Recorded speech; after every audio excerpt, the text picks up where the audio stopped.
हे seekers, कड़वा है पर सच है दोस्तों कि इंसान पहले पैसे कमाने के लिए हेल्थ खो देता है और फिर उस हेल्थ को पाने के लिए पैसे को। तो क्या ये किसी भी इंटेलिजेंट पर्सन के लिए फायदे का सौदा है? नहीं। हम दिन का कितना टाइम वरी या चिंता करने में निकालते हैं, ये सीधा हमारी क्वालिटी ऑफ लाइफ को डिफाइन करता है।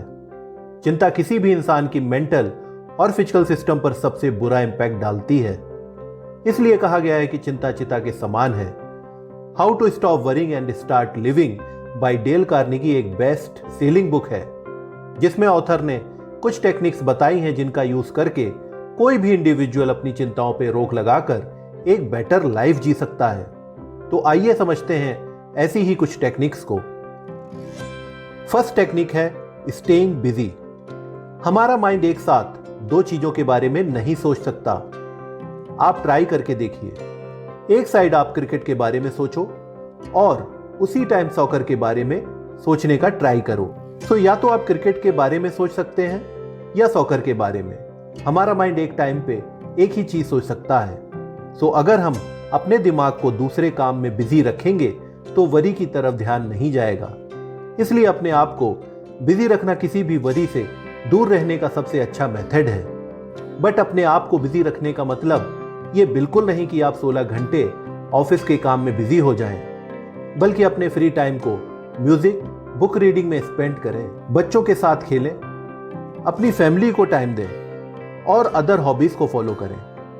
इस वजह से आप अपने आप को क्वालिटी टाइम में बिजी भी रखेंगे और वरी से भी दूर रहेंगे। सेकेंड टेक्निक है रेडी फॉर वर्स्ट। दोस्तों, ज्यादातर फियर होते ही नहीं हैं, बस वो हमें एक्सट्रीम फियर फील कराते हैं। स्कूल टाइम पे एक अलग प्रकार का डर होता था कि अगर हमारे मार्क्स कम आएंगे तो न जाने क्या हो जाएगा, खासतौर पे 10th और 12th में। और कितना स्ट्रेस और एंजाइटी के साथ कितने स्टूडेंट्स बोर्ड क्लियर करते हैं, बट बोर्ड के बाद पूरी लाइफ कोई भी उन मार्क्स के बारे में उस लेवल पे नहीं पूछता जितना हम सोचते हैं। सो अगर हम अपने आप से क्वेश्चन करें कि अगर मार्क्स कम आएंगे तो सबसे ज्यादा वर्स्ट क्या होगा, मार्क्स कम आएंगे तो उससे क्या फर्क आपकी आने वाली लाइफ पर पड़ेगा, जबकि 10th की मार्कशीट का यूज तो एज वेरिफिकेशन के लिए ही होना है। सेम वे में हम स्टेज पर खड़े होकर पब्लिक स्पीकिंग से भी डरते हैं। क्यों?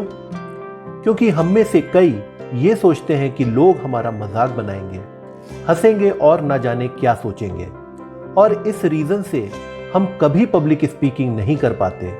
बट अगर हम ये सोचें कि ज्यादा से ज्यादा क्या होगा, कुछ लोग आपसे कन्विंस नहीं होंगे, कुछ मजाक उड़ाएंगे और कुछ हंसेंगे, तो क्या ये इतना बड़ा रीजन है कि हम पब्लिक स्पीकिंग ना करें? इस प्रकार सोचने से आप समझ जाएंगे कि ज्यादातर फियर होते ही नहीं हैं, बल्कि हमको जस्ट एक्सट्रीम फियर फील कराते हैं। थर्ड टेक्निक है लिव इन प्रेजेंट। किसी भी शिप के बेसमेंट में डिफरेंट कंपार्टमेंट्स होते हैं और हर compartment solid airtight iron door से डिवाइड होता है, जिससे अगर एक कंपार्टमेंट में पानी आ जाए तो दूसरा कंपार्टमेंट पूरी तरह आयरन एयर टाइट डोर से सेफ रहता है और शिप डूबने से बच जाता है। ठीक इसी प्रकार हमें भी प्रेजेंट में फोकस करते हुए पास्ट या फ्यूचर जो भी हमारी चिंता का कारण है उसको पूरी तरह ब्लॉक कर देना चाहिए। So live in present. Fourth technique है एक्सेप्टेंस। एक्सेप्टेंस का मतलब है अगर प्रॉब्लम का सलूशन है तो वरी होने की कोई जरूरत नहीं, और अगर प्रॉब्लम का सलूशन नहीं है तो वरी होकर क्या कर सकते हैं। सो जस्ट ट्राई कि आप जो बदल नहीं सकते उसे एक्सेप्ट करें, और जितनी जल्दी आप एक्सेप्ट करेंगे उतनी जल्दी आप चिंता मुक्त होंगे। फॉर एग्जाम्पल, स्टीव एक फुटबॉल इंटरनेशनल प्लेयर है। नेक्स्ट वर्ल्ड कप के लिए वो बहुत तैयारी करता है, बट वर्ल्ड कप से कुछ दिन पहले पैर में हुए फ्रैक्चर की वजह से वो नेक्स्ट वर्ल्ड कप नहीं खेल पाएगा। इस सिचुएशन को स्टीव चेंज नहीं कर सकता। सो अगर वो वर्ल्ड कप ना खेल पाने की रियलिटी को एक्सेप्ट नहीं करता, तब तक ये न्यूज स्टीव के लिए पेनफुल बनी रहेगी। बट जैसे ही वो इस रियलिटी को एक्सेप्ट करता है, इमीडिएटली वो वर्ल्ड कप ना खेल पाने से होने वाले पेन से बाहर आ जाएगा। So accept the situation which you can not change. Fifth technique है don't get even with your enemies. Let us suppose आप ट्रैफिक में फंस जाते हैं और आपको हर दूसरी गाड़ी को देखकर गुस्सा आ रहा है। अगर इस टाइप के ट्रैफिक में आपको 2-4 या उससे ज्यादा आवर्स रहना पड़ जाए तो आपका एंगर सबसे ज्यादा किसके लिए हार्मफुल होगा? डेफिनेटली खुद आपके लिए। सो किसी को नफरत करने से आप खुद सबसे ज्यादा प्रभावित होते हैं और ब्लड प्रेशर, डायबिटीज, एंजाइटी जैसी 1000 तरह की बीमारियों का शिकार हो जाते हैं। सो आप शांत रहने का ट्राई करते हुए दूसरों की गलतियों को क्षमा करने की आदत डालें। So understand the strength of forgiveness.